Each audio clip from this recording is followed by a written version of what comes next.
I'm gonna go inside and cook the salmon. Okay, okay. Gonna cook the salmon, guys. It's different. I'm gonna cook again the salmon. It's my favorite.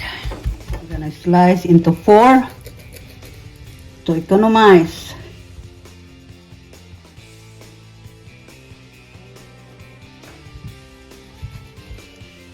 There we go. Now put some salt.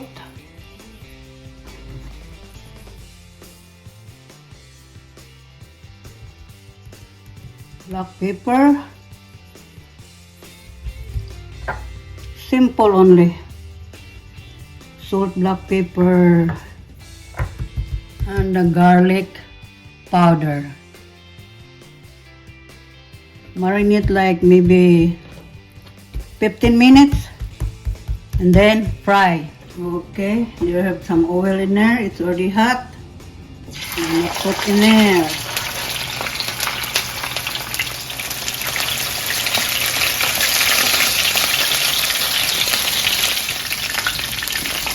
Okay, I'm gonna flip over.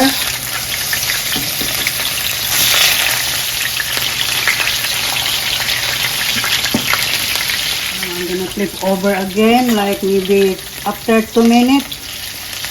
There we go.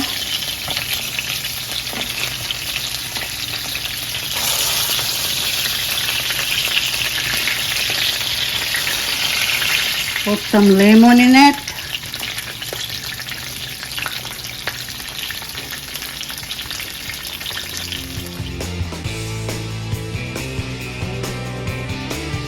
Cover like 1 minute. It depends. You need to check if they are cooked. Don't too much like hard.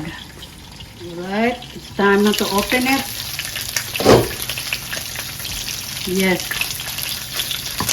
Now turn off the heat. Take out from the pan. Now I'm gonna mix some butter in here.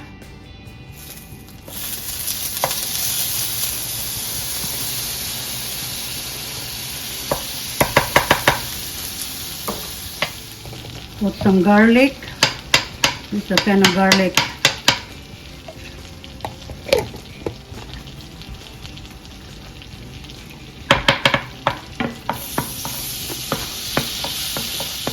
A little salt. Black pepper, then a honey. Put some honey in it to be sweet.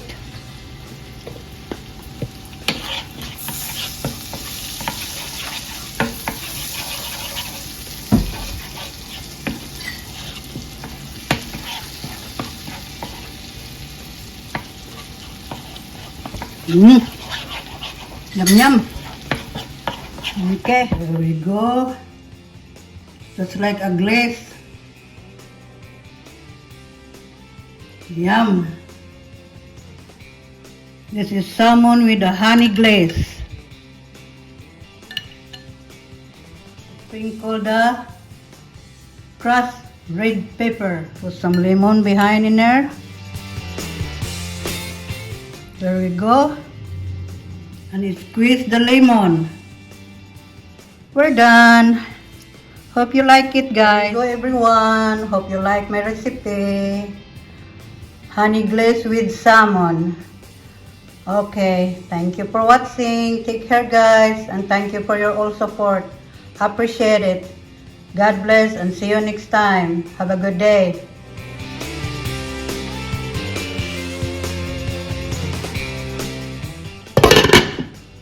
Okay, I'm gonna wait my daughter.